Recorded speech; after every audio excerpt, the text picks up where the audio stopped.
Want to begin today's brief briefing by just extending once again our deep respect and admiration for our caregivers, particularly our hospital workers, our alternative care workers, those working in nursing homes, large and small, all throughout the state of California. Those are the real heroes of this moment. And we need to talk more about care for our caregivers. We have talked rhetorically about meeting their needs as it relates to providing psychological first aid by extending our hand of appreciation, a good word, kind of support. We all need a little bit of moral support, but we need to do more than that and provide the kind of support that increasingly is needed for a workforce that is deeply stressed out, deeply stretched. Families that have been broken apart because their loved ones are spending 24 hours a day, 7 days a week, attending to the needs of others and not able to come back home, in many cases sleeping in their cars overnight, in other cases unwilling because they've been exposed to this virus to even want to expose their family back at home and are spending their own money to go to a motel or a hotel overnight. We've heard countless examples of these stories. And instead of continuing to absorb those stories, we wanted to do something more and do something better. And so I'm really pleased today to announce an effort in the state of California to directly support those caregivers, those healthcare workers, those frontline heroes, by providing them vouchers and stipends, and in many cases for low-wage workers, 100% reimbursable costs at hotels all up and down the state of California. We currently have in inventory over 150 hotels that have been part of a bulk purchasing of room program through our Department of General Services. Some of the nicest and finest hotel chains in the world are participating in this program, providing deep discounts to the state of California. And we will extend those deep discounts directly to our caregivers. And in other cases, again, for low-income workers, we'll provide 100% reimbursements so that they're allowed to stay closer to their patients and provide them the opportunity not to worry about being out of pocket or worry about exposing their families or, God forbid, worried about another night sleeping in their car so they can stay closer to the needs in their communities.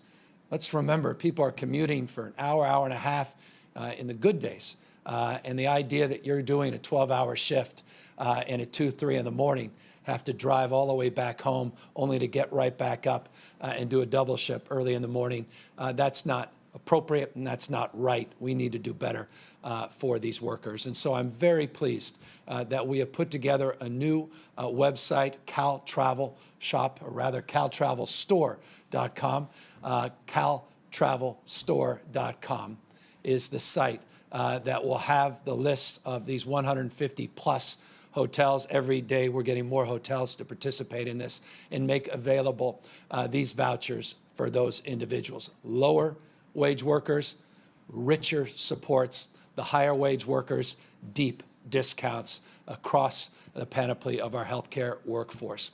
I want to also thank the airlines that have also stepped up. United Airlines, they reached out to us and they said, you know what? We read about the Health Corps website that you put together, all now 86,516 individuals strong.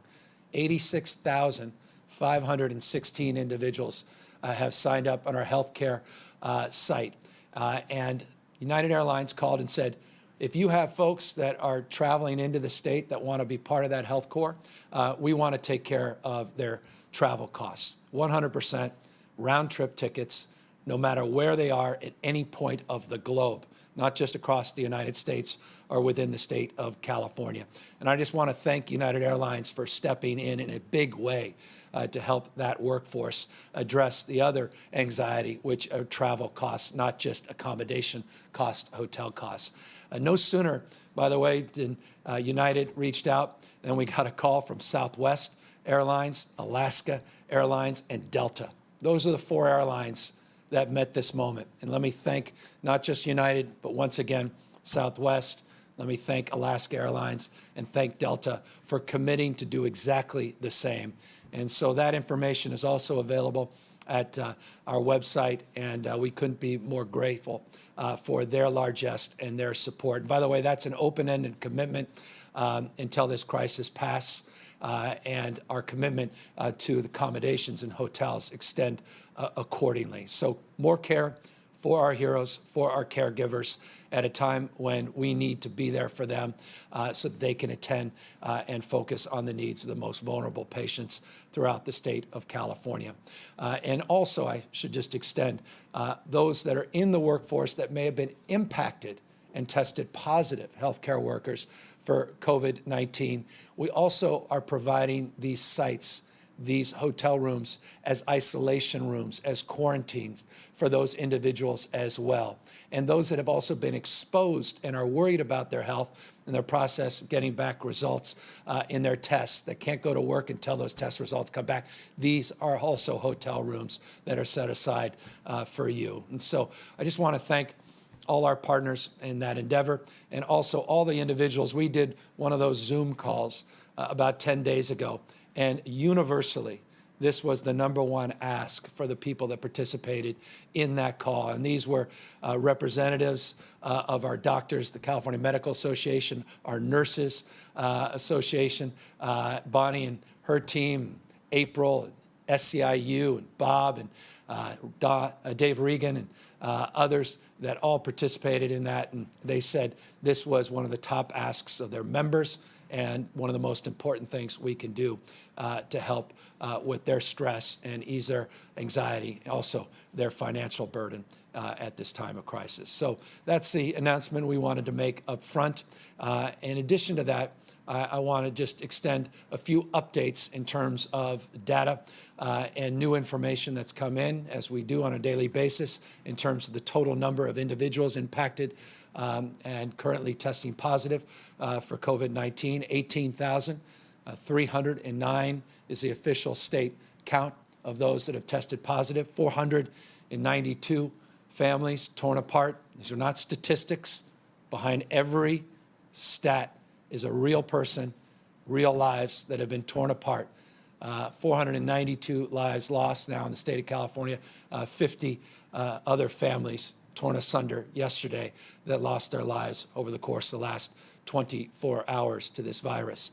1,132 individuals are in our ICUs, and 2,825 are now hospitalized in the system. Let me just put that into statistical terms in terms of percentage increase. The 2,825, the total number of hospitalized, is roughly 4.1% increase from yesterday. And here, very importantly, is a statistic in terms of percentage drop that I haven't been able to communicate in any of my daily briefings, and that is the total number of individuals in the ICU.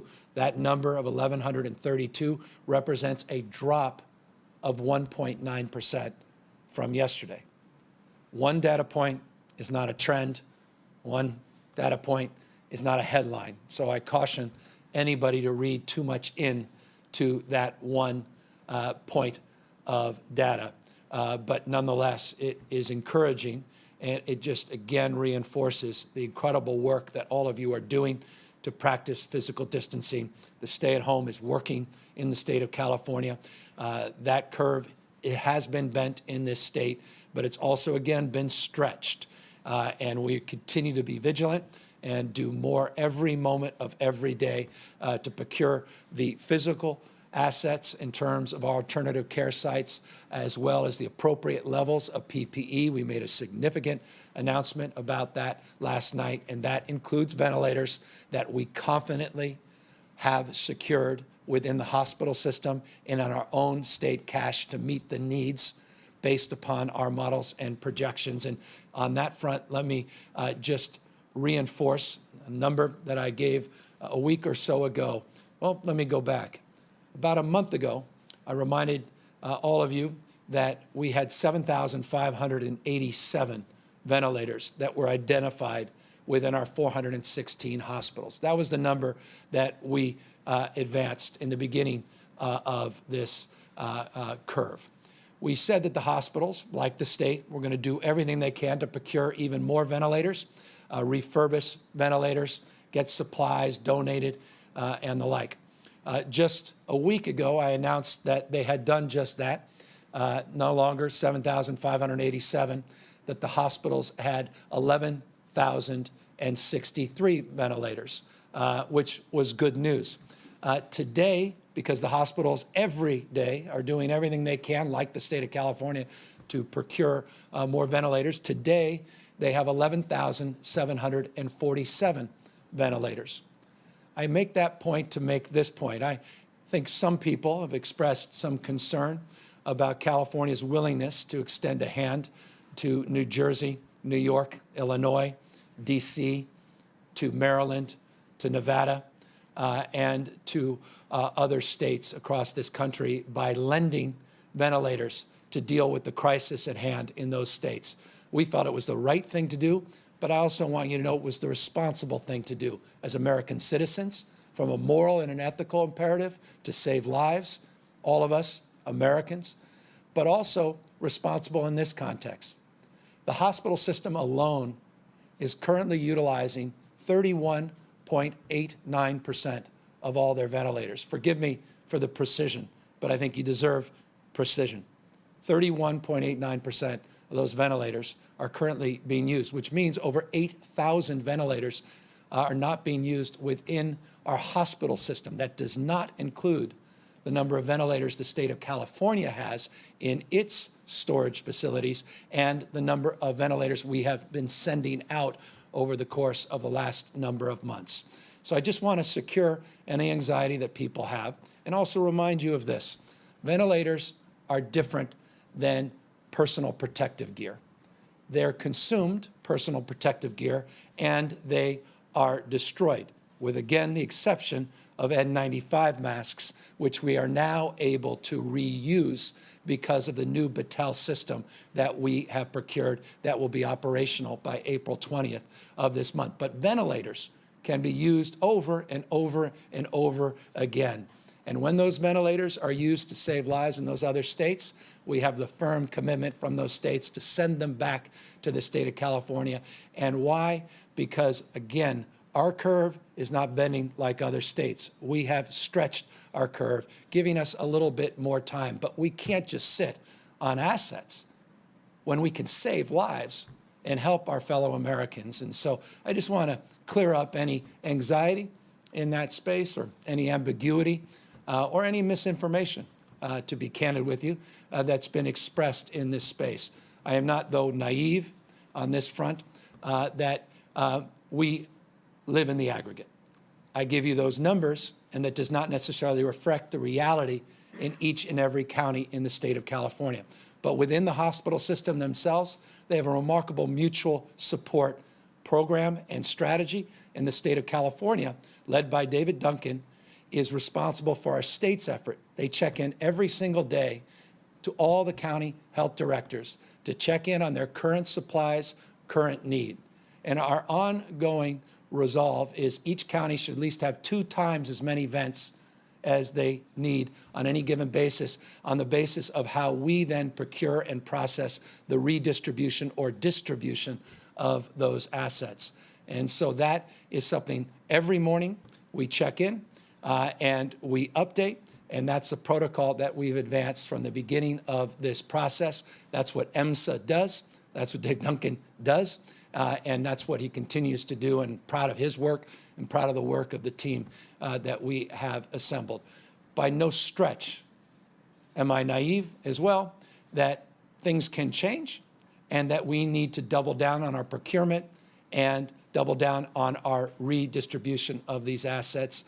That's a dynamic reality. We're well aware of that reality, and we have strategies to address that. And I just want folks to know those strategies include regionally pre-positioning these ventilators as well, which we've done so that we can save not just a day on the delivery, but quite literally hours on the delivery as those assets are called upon and needed.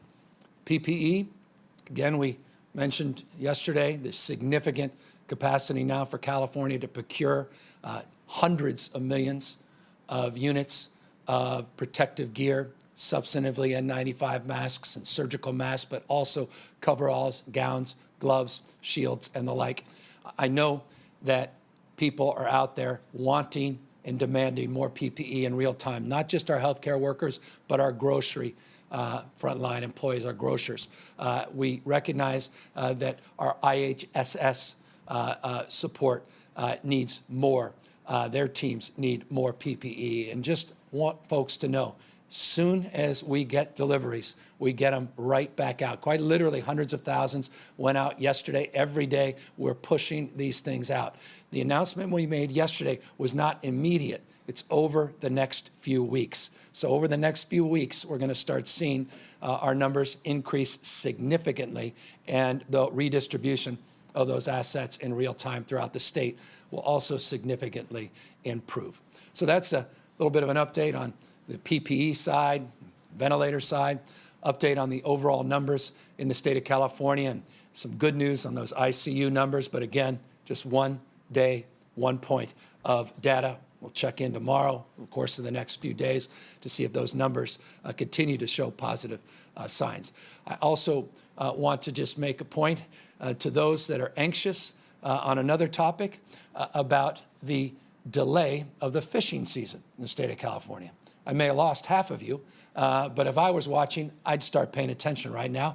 I'm passionate about fishing myself, and I am getting inundated by people that are concerned that we've canceled the fishing season. That is not the case. We are not canceling the fishing season in the state of California. We just want to delay, not deny, that season. But here's why, and I hope it makes some sense. At least from our perspective, it does, and I hope I can extend a capacity of understanding, at least on the way we're thinking about this. We had 2 small counties call us up that have some of the greatest fishing in the world, quite literally in the world, not just in the United States, Mono and Inyo County. And they have fishing season coming up, and they're just worried about being overwhelmed by everybody that has a little cabin feeder that want to get out and get on those streams. There are derbies that are out there, people that are that wait every year at the end of the season for the beginning of the next season.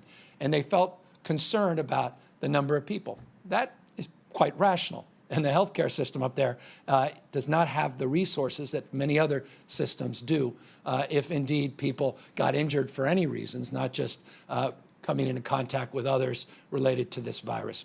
We started to reach out to other counties that expressed similar concern, and we realized that we need to process a protocol working with our county health directors and Fish and Game to then work on a county-by-county basis to address that anxiety. And that's what we have proposed to do.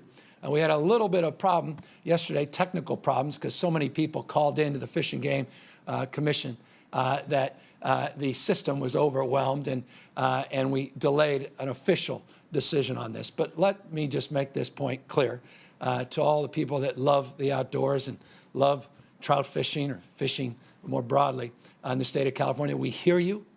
We deeply care about addressing your anxiety, and just know we are not ending the season. We just want to delay it a little bit and work with the counties to address the surge of interest and the need to keep everybody protected and everybody safe in this circumstance. Forgive me, it may have been a deviation talking about fishing at a time of a health crisis, but it's important as all of us are trying to find some semblance of normalcy at a time of deep, deep anxiety. I just want to express again to those that have that kind of anxiety that you're not alone. You may be staying at home, but you're not alone, that we have resources and we have support. If you have a teen who's in crisis and you're concerned about a loved one, we have resources and we have the capacity to help. If you are in an abusive relationship, you are not alone. Reach out to us, covid19.ca.gov, covid19.ca.gov. There is a treasure trove of resources there, hotlines you can call. If you're being abused or know someone who's being abused, if a child is being abused, if your loved one is having a particularly difficult time, go to that site, get the support that you need. No one should be ashamed for asking for help. Nobody. The strongest people I know are the ones that have the courage to reach out and ask for help. Please do so. I recognize how difficult this is for all of you, particularly our parents, and how disproportionately this is impacting women. And I just want to, again, thank all the mothers out there that have to do so much on the natural and now have to double down yet again and again to manage the household, manage the kids disproportionately. And I just want to thank you from the bottom of my heart. I was raised by a single mom, and I know the struggles she had. I can't imagine, particularly for single mothers, what you're going up against. And just know we want to be there for you and do what we can to help support you. So that's an update, and we're here, of course, to answer any questions you may have. Laurel Rosenhall, Cal Matters. Hi, Governor. Thank you so much. Last week you mentioned the rollout of the Chromebooks and the hotspots, but we are hearing still from school officials who expect that some number of their students are just not going to be connected for the rest of the year. Maybe they don't have the right technology, or they just might not have a household where they can concentrate on learning. So what is the state going to do for these many children who are going to be so far behind? Is there going to be a mandatory summer school? Will families get an option to have their child repeat a grade next year? What's going to happen? All that's being worked on in real time. As you know, CDE, Tony Thurman, Linda Darling Hammond, the president of our state school board, have been having webinars about distance learning, focusing on special education as a particular topic of prioritization. As you also know, we were able to get 100,000 spots to get people connected throughout the state of California because of the generosity of Google, also thousands and thousands of Chromebooks. But let me extend to your question the obvious, that's not enough. And there are gaps still. The superintendent, quite literally, for the last 2 days, has been lighting up my phone and our team saying we need more help. And we need to go out together to procure more resources, more assets to help people with their distance learning, in addition to finding more Wi-Fi hotspots to avail the concerns that still remain about parts of the state that are still struggling with broadband access. And so those two things are happening in real time, again, at a scale that is larger than any other state in our nation. I want to applaud the superintendent for his focus on this.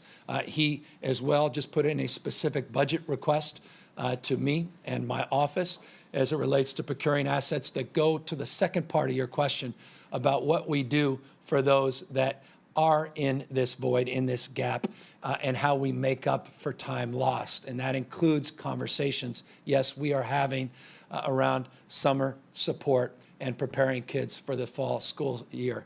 Just know that we are deeply focused on that, and over the coming days and weeks, we should have a lot more to say on this subject. Brody Levesque, LA Blade. Governor, my colleagues at NBC News reported that the pandemic is a perfect storm for LGBTQ homeless youth. So my question is going to be kind of a two-part, sir. LGBTQ youth and young adults make up a disproportionate number of homeless young people, and this is particularly true here in California. And they're facing diminished office hours at the LGBTQ community centers. They don't have unsupported family members. And of course, a lot of them obviously are living on the streets. Conversely, with LGBTQI students that are still enrolled in California's school systems, has your office or Superintendent Thurman's office looked specifically at the issues for these kids? Because in many cases, Governor, a GSA in a school, a supportive counselor, an affirming teacher, or interaction with other LGBTQI students is a critical and much needed concern for these kids. So I'm going to throw the two parts at you, sir. Yeah.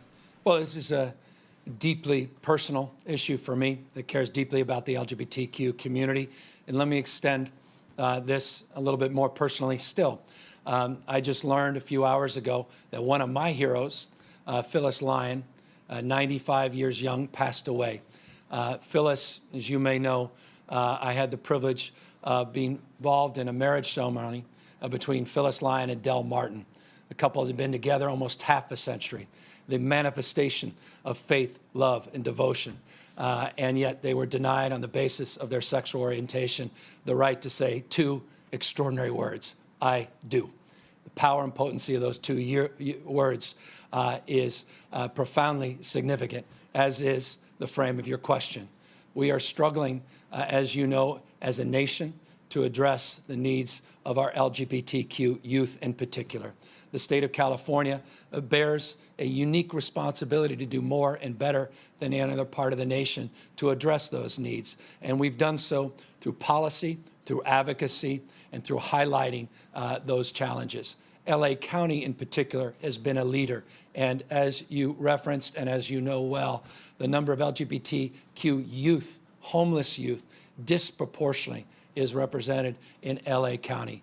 And so we look at the world not through the lens of one size fits all, but through the competency lens and the unique needs, the unique challenges that reside within the LGBT community, and not just within the community writ large, but specifically on the basis of age as well. And so know that is a big part of our agenda, a big part of our focus, a big part of the reason we've been so aggressive in terms of these helplines, these teen crisis lines. They include specific resources on that covid19.ca.gov website, specific resources and hotlines for the LGBT community. And so I encourage you and others to direct people to that site and the resources we've made available specifically to the community on this site, and know that we're going to do everything in our power to continue to support incredible organizations, nonprofit associations, community centers as we recover from this crisis, because they disproportionately will be bearing the brunt of those that are particularly in need for a multitude of reasons and issues. Kosef, SF Chronicle. Hi, Governor. Earlier this week, Santa Clara County published its model for coronavirus infections online. Will the state make its model public at all so that people can understand why your projections differ so much from other models that have infections and resource use peaking in the next few weeks rather than late next month? Yeah, we've done that, as you know, on multiple occasions. We'll continue to make them public. And so the answer is absolutely.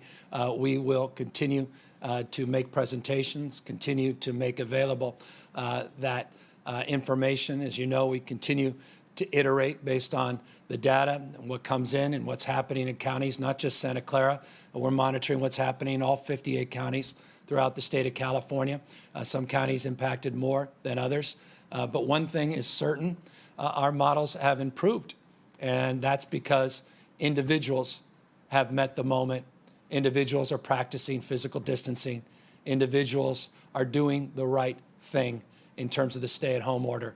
And that has allowed us to not only bend the curve, it's allowed us to update our models as we do on a daily basis, but it has extended the period of time to which we have to prepare and to organize ourselves for a peak that, yes, is different from the one advertised by academics in other states within the state of California, a peak that we believe extends into May, not in the next week or two.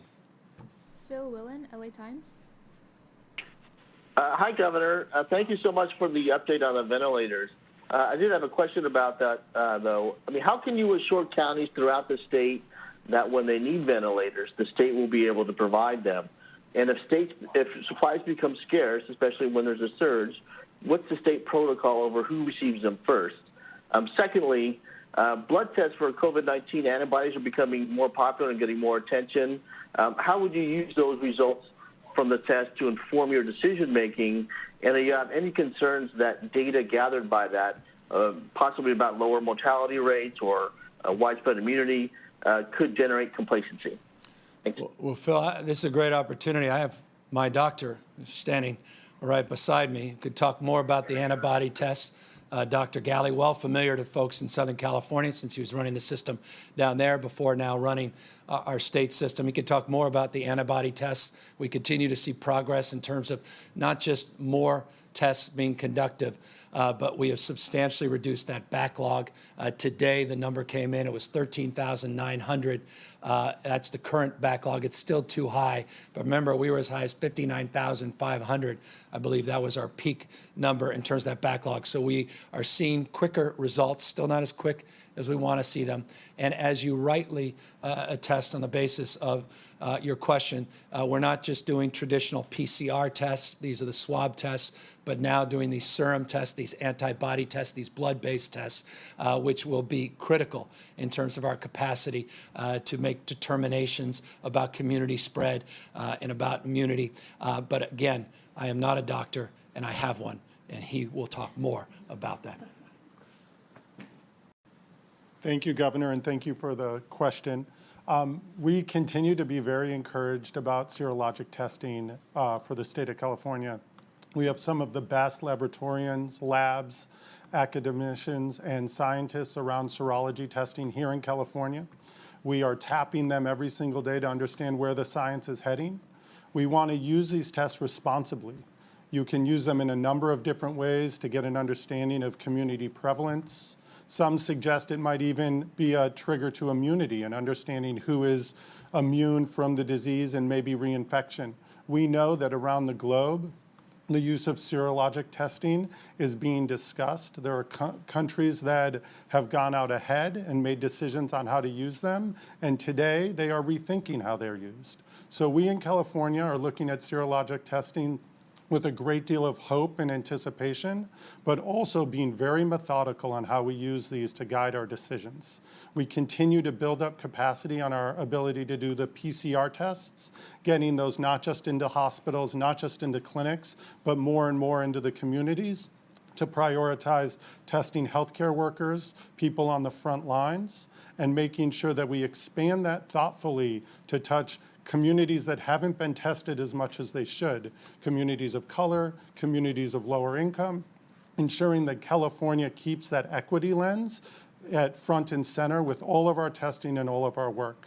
So as we remain hopeful around serologic testing, and we build up our understanding in science, not just the availability of those tests, we continue to work on our PCR capability and really expanding, as the governor put together the testing task force, not just our understanding of how testing is going in the state, but also our strategy to make sure it targets the right people and then we get it broadly to as many Californians as who need them.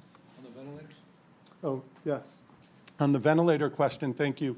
We also continue to work, as the governor mentioned, have a strategy to make sure that our ventilators are pre-positioned, that we have a mutual aid system that allows those hospitals that need another ventilator to lean on each other in a regional system. We also reach out to our critical access hospitals where there may not be very many ventilators on hand and where even a small surge would demand that they need more ventilators, checking in with them continuously, making sure that we prioritize their needs so that every hospital has enough to be able to serve the surge that we anticipate.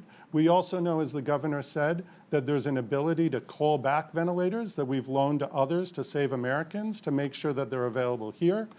We continue to refurbish many ventilators from across the state so that those are working and available to patients when they need them. So it's an ongoing work between CalEMSA and OES and our local partners to ensure that they have what they need so that patients who need them at that time have them available. Appreciate that, Doctor. And look, and no one's naive. We're all searching for more ventilators. As you know, Phil, our goal is to find 10,000 additional ventilators. We've been working with companies to procure and supply chains to secure new ventilators directly from around the world. We've had some success in that area. Some have been delayed, but we're also not waiting around. And I'll just remind you and others of the work that Virgin Orbit is doing. They're repurposing their lines down in Southern California. They brought up a prototype last week right here at the Cal OES at the State Operations Center. These ventilators were incredibly impressive. They're bridge ventilators. They're not built to last forever, but they're built to address the acute needs within our healthcare delivery system. These things are now being produced, and it will provide us a capacity, in addition to what the doctor just said, not only to prioritize traditional ventilators, but also to create step-down ventilators, these bridge ventilators, and make them available to people that are not in a same state of acuity as others may be. So again, it's all part and parcel of a broader strategy. We continue to be blown away by the work that Bloom Energy and others are doing, refurbishing ventilators as they come in. We're sending them out to get fixed, and then we're getting them out into the system. But again, over 8,000 are currently available as I speak within the healthcare delivery system, but each part of the system has different needs. And I think the most important thing you just heard from Dr. Galley was some of these rural systems, some of the smaller hospitals, quite literally 1 or 2 ventilators is an order of magnitude versus the other larger hospital systems where that may be insignificant. It is precisely those hospitals, the smaller ones, that we're really hyper-focused on as a top priority in terms of answering your question. Kathleen Renane, AP. Hi, Governor. I have 2 different questions for you. One is about the distribution of the new masks that we're going to be procuring. You said that these masks would go to healthcare workers, grocery workers, some others. I talked to the California Retailers Association yesterday, and they said that at this point, the state has not been providing grocery chains that they represent, like Safeway and Raley's, with PPE. So if you could just be clear on, what are the pool of industries that we're expecting to distribute those new masks to? And then second question, on the hotels for healthcare workers, what's the estimated cost to the state, and how does this affect the availability of hotel rooms for homeless individuals? It doesn't compete with Project Room Key at all. By the way, Project Room Key now is 8,742 rooms that we have been able to get operating agreements on. Thousands now people are moving in, getting close to 2,000 individuals that were on the streets or in shelters now into those hotel rooms, hundreds every single day, moving in real time. So it doesn't compete with those resources. These happen to be some of the larger hotel chains that are participating in this program. And the program is paid for, let me be specific, again, by the incredible support of FEMA. We built this in partnership with FEMA and the state of California. Not dissimilar to Project Room Key, FEMA has prioritized, to their credit, the federal government, to get people out of congregate facilities, congregate settings that may have been exposed to COVID-19 or have contracted the virus. Those are the priorities for reimbursement through FEMA to isolate these individuals in hotel rooms and quarantine individuals in hotel rooms. We also, as you know, because we announced this a few days back, have received $25 million from Mark Zuckerberg to help with stipends. And these are the folks that are part of our health corps. And by the way, 350 people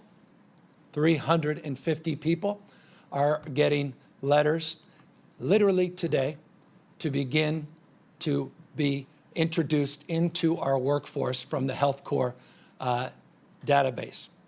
So 350 people have been interviewed, vetted. We've identified spots for them. They will be prioritized at our FMS sites throughout the state of California. The acceptance letters going out today. They will be state employees, part-time state employees on the basis of the need to address this crisis, and deployed at those federal medical stations that were also sent to us with support of the federal government. So that's the framework for the how we pay. Does not compete with our homeless program. As it relates to prioritization, it always remains in this order. We were clear about this yesterday. We were clear about this last week. We were clear about it a month ago, and I'll continue to reinforce, and I appreciate the opportunity to do so again today. We will prioritize our frontline employees in the hospital system, in our nursing homes, those that are on the front lines. That includes broadly those that are in community clinics, not just those acute facilities. So hospital, healthcare workers, top priority. First responders, broadly defined. The second prioritization in terms of the PPE. I am well aware of the needs of the grocers, as you appropriately and correctly identify. Their union in particular has made it crystal clear that they're not getting the kind of support, even within their companies, let alone by the state and the federal government, that they believe they deserve, and I believe that they deserve. So we are opening up as these new supplies come in to broaden our prioritization to be inclusive of our grocery workers. And I also made this point, and I'll repeat it, I want to see if we can extend that into our logistics operations. A lot of our folks in warehouses, a lot of our folks that are transporting goods and food and commodities also have requested support, and we want to provide for as many people we can. Never forget our IHSS workers as well. So look, if these numbers come in, as we are hoping they will, as contractually they're obliged to come in over the course of the next few weeks, you'll be hearing about substantial increases in personal protective gear that will be distributed across the panoply within the system. Final question, Vicky Gonzalez, KCRA. Governor, is the state considering emergency funding to help property owners receiving reduced or going without rent, as well as financial help to renters who will need to make up that back rent? All of that's part and parcel of ongoing conversations with legislative leaders. I just want to make this personal point. I cannot thank Tony Atkins enough, Senate Pro Tem, Speaker Anthony Rendon. We had our regularly scheduled calls again this morning. We communicate on a consistent basis. They have been extraordinary leaders at a time of crisis. Their members have been extraordinary and have been incredibly supportive of the broader state efforts that transcends political parties. I would extend that to Marie Waldron, as well as Senator Shannon Grove. I want to also extend that to our federal partners, Republicans and Democrats, both in our House of Representatives as well as the U.S. Senate. Kamala Harris checking in consistently, Dianne Feinstein, and the incredible leadership of Speaker Nancy Pelosi. We are working very closely with her, specifically to answer your question in this respect on the next federal stimulus. And that stimulus will address a myriad of issues, including the anxieties of renters, property owners, small business owners, and across the spectrum, hospitals, caregivers, to help us through this crisis. We're going to need all the support we possibly can get. And as you know, we're in the process of reviewing what we refer to in Sacramento speak as our May revise, which is taking my January budget that I submitted for consideration to the legislature for their concurrence and approval. We'll be updating that consideration based upon all of the incoming that we're receiving, including relationship to the question you've asked, the questions that were asked yesterday and the day before that about this group or this concern or that concern. And we will all put this together, and hopefully through this process, the collective wisdom will come forth with a document that will be sober, but hopefully will advance the cause of doing our best for as many people as we can, always with an eye on the most vulnerable. And let me end on that. I wanted to update all of you on the numbers that are coming in, again in real time, on the disaggregation of data that we've received on the total number of positive cases in the state of California, the total number of deaths in the state of California, from a lens that is more appropriate, and that is issues, how it's impacting the virus, the African-American community, the Black community, how it's impacting the Asian community and the Latino community.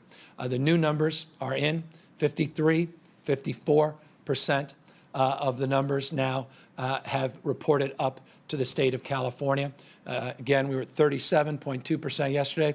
We're at 53.54. And why do I say 53.54? Because that's the total number of positives versus total number of deaths. We're going to get to 100% soon. Bear with me, but full transparency, I committed you that. Here are the current numbers. 30% of the positives have impacted the Latino community, 25% of the deaths. 7% of the positives impacted the Black community, 8% of the deaths, and 13% of the positives are now identified within the Asian community, 18% of the deaths. We will put out additional numbers on Native Americans, on Caucasians. All of that will be available on our website for individuals to review. But those numbers are not inconsistent with the first tranche we put out yesterday, but 54% of the data is not 100%. And so we'll continue to provide those in real time and do our best to keep everybody informed and not only just inform people of that data, but to inform you on what we're doing with that data to actualize strategies and plans to address those disparities as we must as a state and obviously as a nation. Let me again thank everybody for all of your extraordinary work in continuing to practice physical distancing, continuing to consider the benefits of wearing face coveralls as it relates, or face masks of some sort when you go out and you cannot practice physical distancing, particularly in our grocery stores and the like. Continue to be inspired by the leadership of mayors from London Breed to Sam Liccardo to Darrell Steinberg and what he just did by getting 1,000 folks that he's committed to getting off the streets and sidewalks of Sacramento County, to Eric Garcetti, and incredible work that's being done in the Central Valley. Republicans, not just Democrats, in communities large and small across this state. Down in Long Beach, Mayor Garcia. I just want to thank them all for their incredible work, for all the county health directors that are putting out the prescriptive guidelines and directives every day. Thank you. You have the toughest job of all of us, making decisions in real time about what's best for your local community. Thank you for continuing to have a collaborative spirit with all of us here in the state of California. And I want to thank the other governors in states large and small.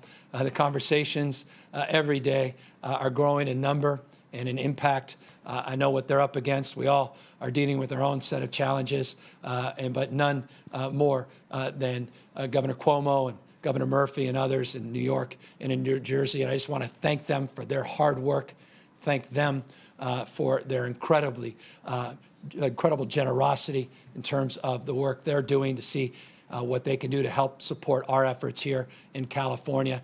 And I continue to be inspired by their leadership, as well as the great work that's being done nationally by our task force, FEMA, and the White House and their support. So forgive me for being long-winded, but gratitude is deserving at this moment, and extending it is important, as it is to each and every one of you that continue to do everything in your power to continue to bend this curve. Please volunteer. Please do more for food banks. Please contribute blood, time, and please continue to stay safe, stay healthy, and check in on others.